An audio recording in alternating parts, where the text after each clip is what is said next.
Các bạn nhé. Chứ mai Trần Mấy Giang à? Trời ơi. Phải nói là có những cái cụ già lắm rồi ấy, mọi người đây này. Đấy. Đó, gánh bằng những cái chiếc đòn gánh như vậy này mọi người. Đấy. Những cái cân kiểu cân ngày xưa ấy. Ní hảo. Và bản thân Linh khi mà đến với Trung Quốc thì Linh thấy là đúng là chưa kịp giàu mà đã già. Cái gì mà mình lâu rồi không thấy hoặc là mình chưa từng thấy thì đến Trung Quốc mình sẽ thấy. Nam Ninh thì nói gì thì nói, nó vẫn chỉ là một cái thành phố thuộc diện là tỉnh lẻ thôi. Một thành phố của tỉnh Quảng Tây của Trung Quốc.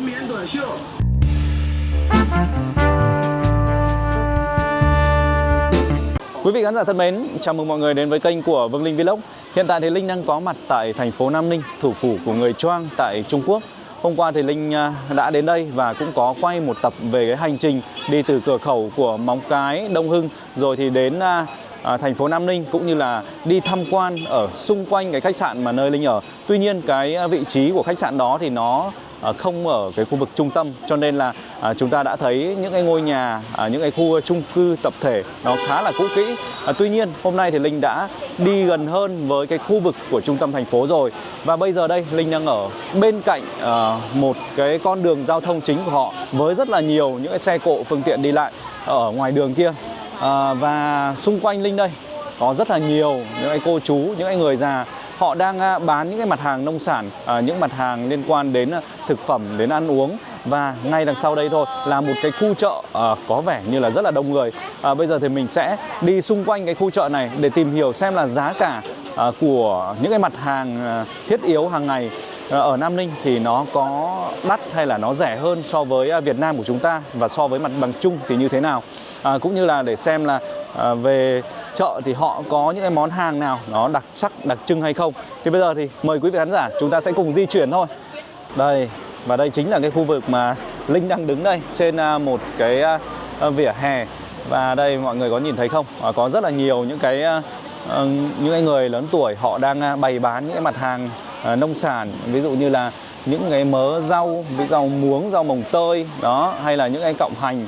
Ở bên này thì cũng như vậy, có những cái người ta bán cũng rất là ít thôi, người ta sẽ lấy giống như là ở những cái phiên chợ ở vùng cao ấy, thì họ cũng chỉ lấy một cái gọi là một cái bao tải hay là một cái vải bạt ni lông nào đó, và họ kê ra ngoài vỉa hè và họ bày bán ở đây luôn. Đó, gần như thì những người mà bán hàng ở cạnh Linh bây giờ thì hầu hết là toàn là người già thôi. Đó, và còn sử dụng cả những cái cân cũ như này luôn này. Đó. Những cái cân kiểu cân ngày xưa ấy. Ní hảo. Đó. Ở đây thì đây có một vài mớ rau thôi, nhưng mà người ta cũng đem ra bán. Hay là kia là những cái củ cải này. Bây giờ Linh sẽ đi vào trong nhá, và cho mọi người xem một chút về cái con đường này. Đây là một cái khu vực ngã tư, một cái khu vực ngã tư nho nhỏ của trung tâm thành phố. Và mọi người nhìn xem những cái cây cối, họ trồng những cái cây có vẻ như là cũng khá là lâu rồi. Vậy nên là những cái cây này thì đều đã cao, đều đã lớn và rất là đẹp luôn. Những hàng cây ở đây thì rất là đẹp luôn. Đường xá thì lúc nào cũng xanh sạch như vậy. Đó, bởi vì là có những người lao công họ quét rác như vậy ở bất cứ đâu ấy mọi người ạ. Kể cả trên những cái gọi là những cái khu vực cống rãnh, mình thấy đều có những người đi hót rác ở trên đó, người ta chèo bè đi luôn. Đây, bây giờ thì Linh sẽ bước vào cái khu chợ này một chút. Khu chợ thì ngay đây rồi. Đó. Ở đây có cái đặc trưng là họ sử dụng cái mã QR code này, mã QR code rất nhiều. Thực ra thì ở ngay những cái khu vực cửa khẩu thì bây giờ thì Trung Quốc người ta đã sử dụng cái QR rất là nhiều rồi, chứ không phải là đi đến tận trong này thì mới như vậy đâu. Và tiền mặt thì họ vẫn sử dụng, kể cả tiền mặt thì họ vẫn sử dụng ở cái thành phố này, thì mình thấy là hầu hết thì người ta vẫn nhận cả tiền mặt. Đồ đạc, đồ ăn thực phẩm các thứ thì rẻ thôi. Ví dụ như là cam quýt này có 2 tệ một cân này. Đấy, người ta để giá như vậy rồi, cho nên là mình cũng không cần hỏi là mình biết luôn. Đây là những cái loại nấm 2 tệ thôi. Một cái mớ rau này 2 tệ. Mớ rau này 2 tệ thì tương đương với khoảng 7.000 tiền Việt Nam mọi người. Mọi người cứ nhân 3.500 lên nhé, 3.500, 3.600 gì đó lên. Đó. Đây là những cái củ mài này. Đến Trung Quốc thì chúng ta sẽ thấy củ mài rất là nhiều luôn. Đây, đó, củ mài đấy. Ốc chó các thứ này. Mình thử bước sâu xuống bên dưới này xem nào. Ở bên kia là người ta bán những cái mặt hàng mà liên quan đến gạo các thứ nữa. ở trong cái con đường này thì họ không dám kê xuống lòng đường đâu, mà họ vẫn kê trên vỉa hè. Đây là một cái quầy bán thịt bò này. Vậy là những cái mớ rau các thứ ấy, thực phẩm ăn uống ấy là họ sẽ bày ở bên ngoài sát với cái khu vực đường lớn. Còn ở bên trong này thì ít hơn. Hoặc là đây này, hoặc là trong này nữa đây này. Đây, mình bước vào trong này trước xem nào. Đấy, khu vực này là nó sâu hơn rồi. Rất là nhiều người già đang đi chợ. Mọi người nhìn thấy không? Trong khung hình của Linh ấy gần như là toàn là người già thôi. Trung Quốc có vẻ như là đang kiểu như là cũng dần dần bị già hóa dân số rồi ấy. Cho nên là người già rất nhiều.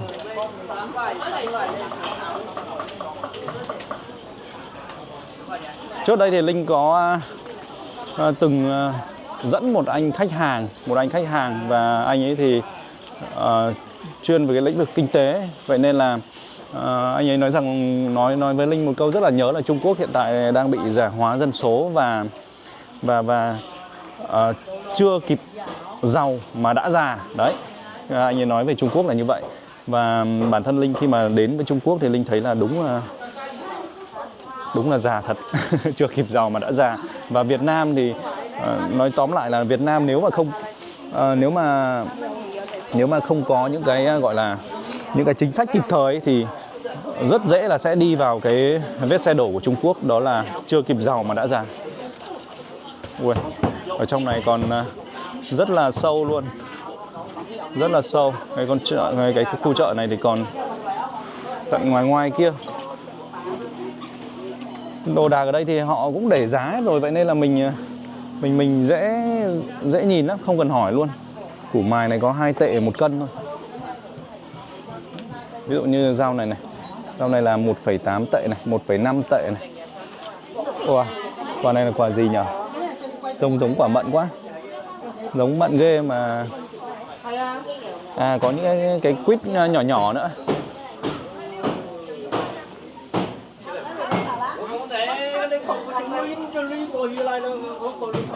Trứng.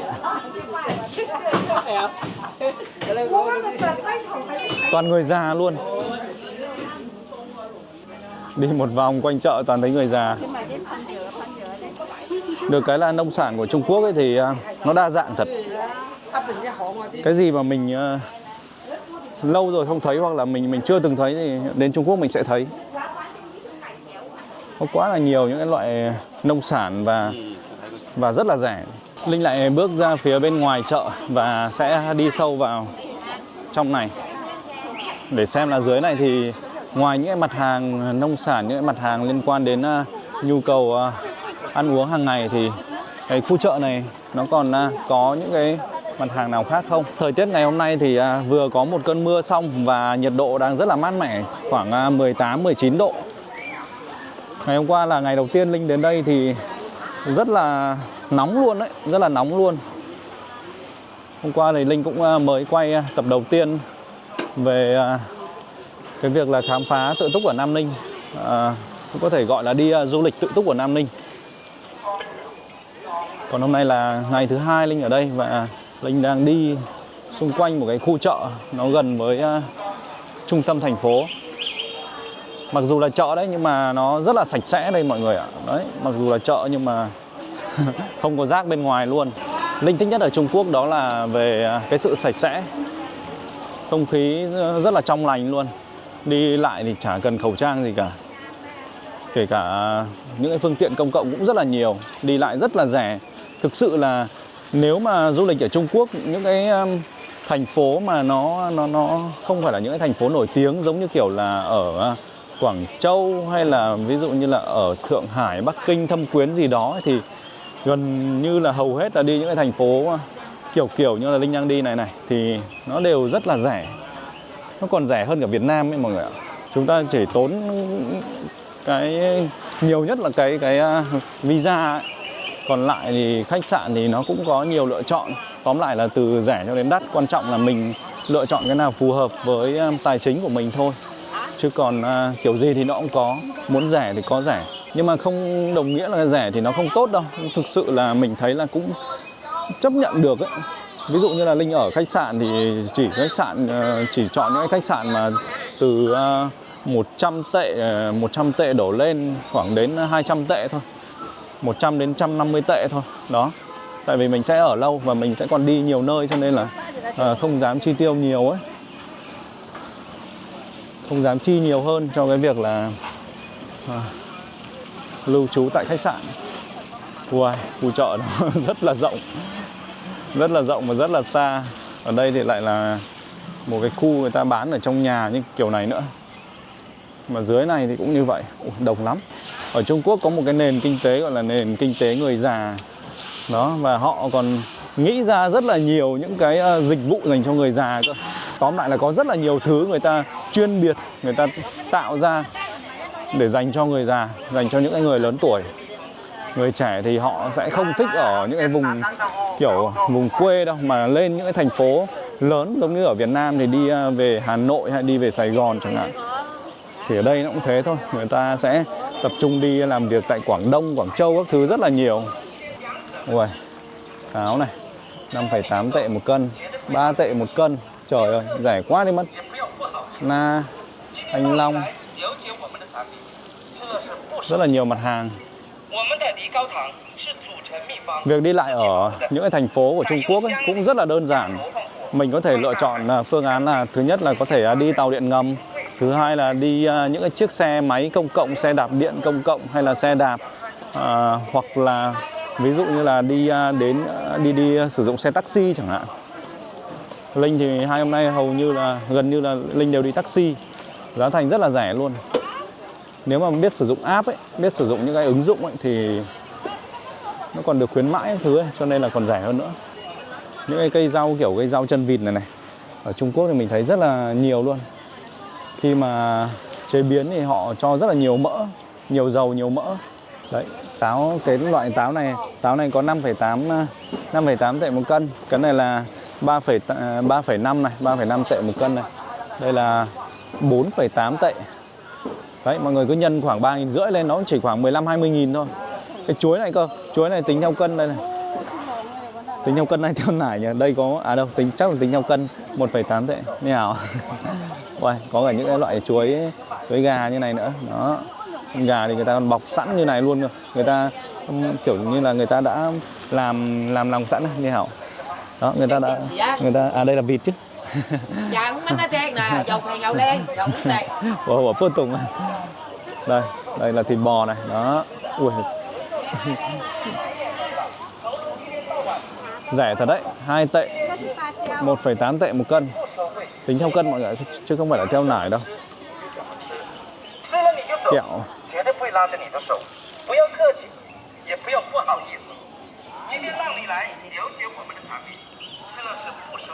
Đấy, nông sản có thiếu gì đâu. Có lẽ là Linh sẽ bước ra ngoài này để quay thêm về những cái con đường ở đây cho mọi người xem. Cơ bản là rẻ mọi người ạ. Cơ bản là rẻ. Nếu không rẻ thì cũng chỉ ngang với Việt Nam của chúng ta thôi. Chứ còn để mà nói những cái đồ nông sản này mà đắt hơn Việt Nam thì không có chuyện đó rồi. Sạch, phải công nhận là sạch. Sạch bởi vì có những cái cô như này rất nhiều. Rồi bây giờ Linh sẽ hỏi mua một chùm nho đi. Các bạn nhé. Chứ mai chuẩn mấy ăn à? Tôi xào chén à? San quay ủ 3,5 tệ một cân.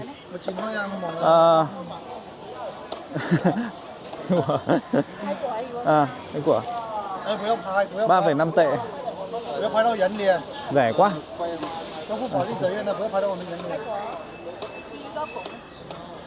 3,5 tệ một cân Trung Quốc thì cứ coi như là 7 tệ một cân Việt Nam thì khoảng 25.000 thưa quý vị, 25.000.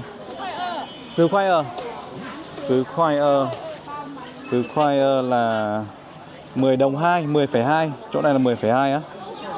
Đúng nhỉ? Huê xin. Sứ khoai ơ. Lắp vào nhé. Sứ khoai ơ.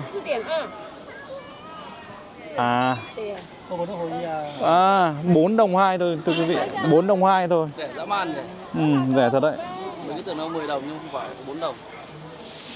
Tính ra Đấy. có 10 mấy ngàn tiền Việt. Tính ra là 10 mấy nghìn tiền Việt thôi. Rất là rẻ thôi. Đấy thì bây giờ Linh sẽ bước ra phía bên ngoài để có thể là xem cái con đường phố của họ một chút. Đó, sau đó thì sẽ về phòng thôi. Bước một lúc thì Linh ra gần với cái con đường giao thông lớn ở bên ngoài này rồi. Linh sẽ quanh quanh cái con đường này để cho mọi người xem quang cảnh xung quanh, cũng như là xem về cái giao thông tại một cái thành phố được coi là thủ phủ của người Choang tại Trung Quốc. Tuy nhiên thì Nam Ninh thì nói gì thì nói, nó vẫn chỉ là một cái thành phố thuộc diện là tỉnh lẻ thôi, một thành phố của tỉnh Quảng Tây của Trung Quốc. Đấy. Cây cối kìa mọi người ơi, đấy, mọi người hãy nhìn những hàng cây này, đường nào cũng như thế mọi người ạ, đường nào toàn cũng những cây to như vậy, rất là đẹp luôn. Và đây có phải cây xoài không nhỉ? Chắc là cây xoài rồi. Đẹp quá này. Đường xá rất là sạch. Và người dân thì về cái ý thức tham gia giao thông thì theo đánh giá của Linh là thấy giống Việt Nam lắm. Không hề gọi là có ý thức gọi là thuộc diện quá cao đâu. Đấy, ví dụ như là những cái chiếc xe người ta đỗ thì người ta cũng đỗ trên phần đường dành cho người đi bộ này, hay là có nhiều người thì cũng không hề đội mũ bảo hiểm gì đâu. Đó, cho mọi người xem này, đúng không? Không hề đội mũ bảo hiểm, mặc dù là camera thì cũng ngay ở trên đầu rồi. Mình sẽ bước ra ngoài hướng trên này, trên kia. Toàn người già thôi, còn những người mà tóc bạc phơ hết rồi. Đấy, họ cũng gánh hàng đến đây để bán này, đấy, gánh như vậy luôn đấy, gánh bằng những cái đòn gánh luôn đấy, đây này, đâu phải đơn giản gì đâu.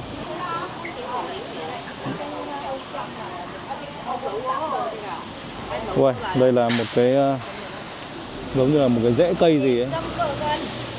你好，这个叫什么？ Về sông Cửa Cơ Tân Chuối Hào Bông Thang à? 我是越南人，我不懂 越南呀? 越南越南的， Cho phổ thông hoa đó. 有一点点，知道一点点。 Chắc cũng không hảo à? 这个药啊，这个药啊，药 Bông Thang. Bông Thang thì có gì nào đây có nhau à? bao thang, có nghĩa là Miếng đi chứ cơ à? Thang. kiểu như là lấy về hình như là làm canh thôi. Đấy, lấy về làm canh. Con để sinh. xe Cửa Cơn. Về sông Cửa Cơn. đó, gánh bằng những chiếc đòn gánh như vậy này mọi người, đấy.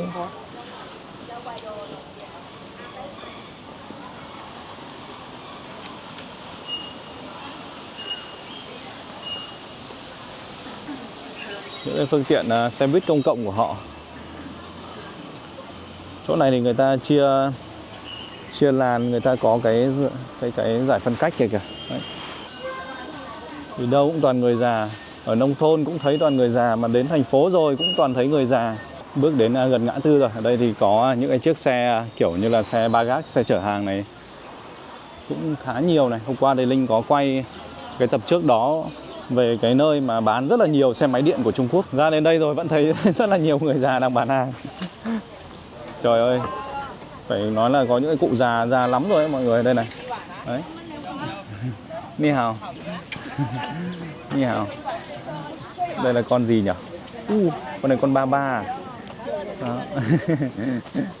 我看了一下，我看了一下，我是外国人啊，没是中国人。Linh bảo là Linh là người không phải là người Trung Quốc. Đó, xem một chút thôi, xe lên.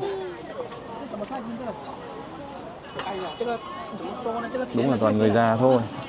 Người bán cũng là người già, mà người mua cũng là người già luôn. Còn đây chính là ngã tư giao thông đây.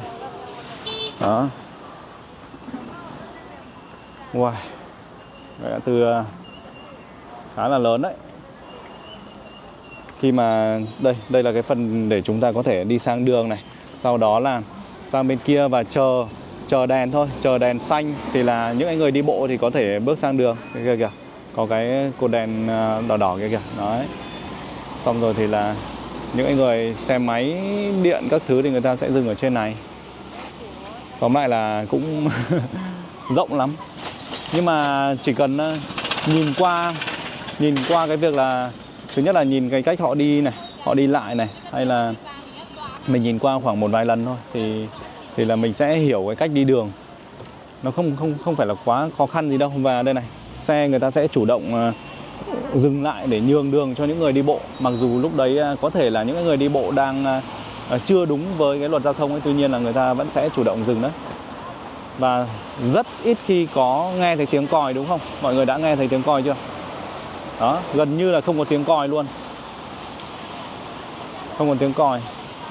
Cũng có thể là do là bây giờ mọi người di chuyển nó rất là dễ cho nên là không còi thì cũng đúng thôi. Tuy nhiên là nhìn chung ấy là ở Trung Quốc họ cũng ít khi sử dụng còi lắm, ít khi sử dụng đến còi. Nó đỡ, thứ nhất là vừa ít còi này, thứ hai là đi xe điện này, cho nên là về tiếng ồn những thứ là nó cũng không bị gọi là ô nhiễm tiếng ồn. Thưa quý vị, là Linh vừa bước lên trên hướng cao cao này một chút, và ở gần đây thì có một cái hệ thống xe đạp công cộng của họ này. Đó, rất là nhiều xe đang được người ta để tại khu vực này để mà có thể là dành cho những người mà có nhu cầu thuê ấy, thì là có thể vào đây quét mã và mang xe đi thôi. Nó rất là đơn giản thôi, chỉ cần có cái ứng dụng thanh toán tiền của họ là có thể đem xe vào đi thôi. Và cái khu vực vỉa hè Linh đây cũng rất là rộng này. Đó, cái phần đường dành cho đi bộ của người Trung Quốc, của bên Trung Quốc này ấy, thì mình cũng rất là thích, bởi vì là thứ nhất là họ có nhiều cây xanh, toàn là những cây to ở trên đầu thôi. Đó, lúc nào cũng có những hàng cây xanh như vậy, cũng như là có rất là nhiều phương tiện công cộng, với cả là cái việc đi bộ thì nó cũng rất là thuận tiện luôn. Vậy nên là khi mà sang Trung Quốc thì Linh cũng thường hay đi bộ, và chủ yếu là đi bộ với cả đi xe máy điện là chính. Vâng, và bây giờ thì có lẽ là Linh cũng xin phép tạm dừng video này tại đây thôi. Trong video vừa rồi thì Linh đã quay cho quý vị khán giả xem về một cái khu chợ trong khu vực dân cư thuộc thành phố Nam Ninh của Quảng Tây Trung Quốc, cũng như là đi xem quang cảnh những cái con đường xung quanh cái khu chợ đó, và xem những cái phương tiện giao thông di chuyển trên đường này, hay là xem những cái khu vực mà liên quan đến vỉa hè, những cái phương tiện công cộng của họ.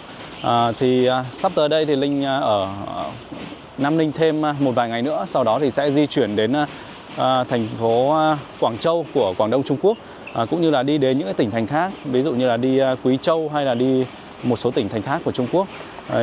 Linh còn ở lại Trung Quốc này cũng khá là lâu. Cảm ơn quý vị đã theo dõi video, và rất là mong là quý vị sẽ còn tiếp tục theo dõi hành trình này của Linh trong những tập tiếp tới. Cảm ơn quý vị rất là nhiều. Xin chào và hẹn gặp lại.